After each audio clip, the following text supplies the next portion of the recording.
The King of the North! Dracarys. I will hurt you for this. I am the sword in the darkness. Lion doesn't concern himself with the opinions of the sheep. Let me give you some advice, bastard. Chaos isn't a pit. Chaos is a ladder. The Starks of Winterfell trace their descent to the first men in the Age of Heroes. The family's founder was Brandon the Builder, who, in the aftermath of the Long Night, helped establish the Night's Watch. Legend has it he enlisted the aid of giants and the powerful magic of the Children of the Forest to raise the mighty wall, which has protected the realm for generations. He went on to build the ancestral seat of Winterfell and reigned as the first king in the north. When the Andals swept into Westeros, they obliterated all the kingdoms of the first men except the north. Each of the southern kingdoms fought the invaders on its own, but the north fought as one. When the Andals tried to sail up the White Knife, the Manderleys fell on their ships. When the Andals tried to march an army through the Neck, the Reeds fell on their soldiers. King Theon Stark even sailed his own army to the Andal homeland for vengeance and slew hundreds of Andal warriors. When he returned, he planted their heads on spikes along our coasts, a warning to other would-be conquerors. What is up, everybody? Jeremy Icenfire here, and welcome to the channel. Throughout the centuries, there have been many famous members of House Stark. From infamous Kings of Winter, to Lords of Winterfell, to Night's Watchmen, and everything in between. And today, we are going to take a look at perhaps one of the deadliest members in the history of House Stark, one of the earliest Kings of Winter, and a Stark that successfully united the entirety of the North in the face of an invasion, and will forever be known as one of its greatest leaders. Today, we are diving into the life of Theon Stark, the Hungry Wolf. Throughout the years, House Stark has had many famous members rise from within its ranks, like Brandon the Builder, the originator of House Stark, Ned Stark, the stern Lord of Winterfell during the time of the A Song of Ice and Fire series, Cregan Stark, and many others throughout history. But there is one Stark in particular that may not be as well known as some of the rest, but whose deeds are just as impressive, if not more so, and that of course is Theon Stark, one of the earliest Kings of Winter. Theon Stark lived thousands of years ago, yet his deeds remain famous throughout the history of House Stark. Theon first rose to prominence during the Andal Invasion of Westeros, a period of time thousands of years ago when the Andals came over from Essos and started to invade the kingdoms of the First Men in Westeros. And while the exact time period of the invasion is disputed, we know that it took place somewhere between 2,000 and 6,000 years ago. The Andals first begun invading the petty kingdoms of the First Men, many of which who were easily destroyed by the Andals, as the Knights of Andalos were said to be some of the finest warriors alive at the time.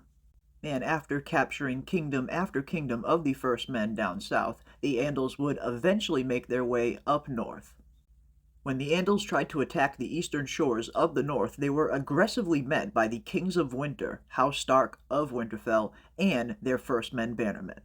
Before the Andals invaded, the north was comprised of a bunch of different northern kingdoms, and House Stark was only one of these kingdoms, and were often at war with each other for thousands of years before the Andals arrived. It is said that the Starks and the Red Kings of House Bolton were the greatest of rivals.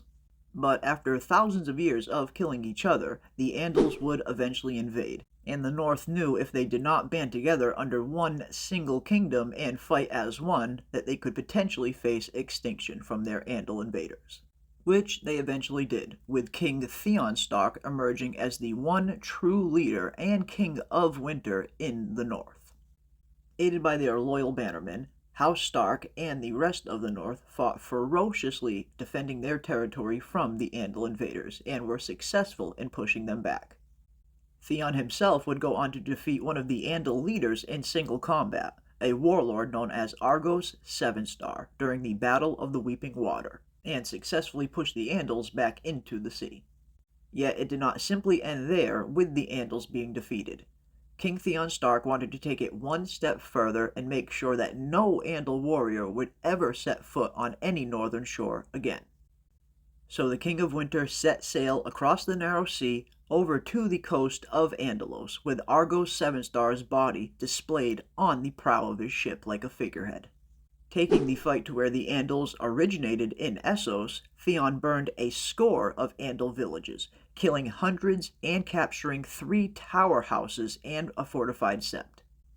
Then, when all was said and done, King Theon Stark departed Andalos and headed back to the north, where he would proceed to display all of the spiked heads of the dead Andalos warriors along the northern coast as a warning to future invaders. Later on in life, King Theon Stark would also go on to conquer the 3 sisters in the Bight, a group of 3 islands, Sweet Sister, Long Sister, and Little Sister, found located along the south of White Harbor and north of the Mountains of the Moon.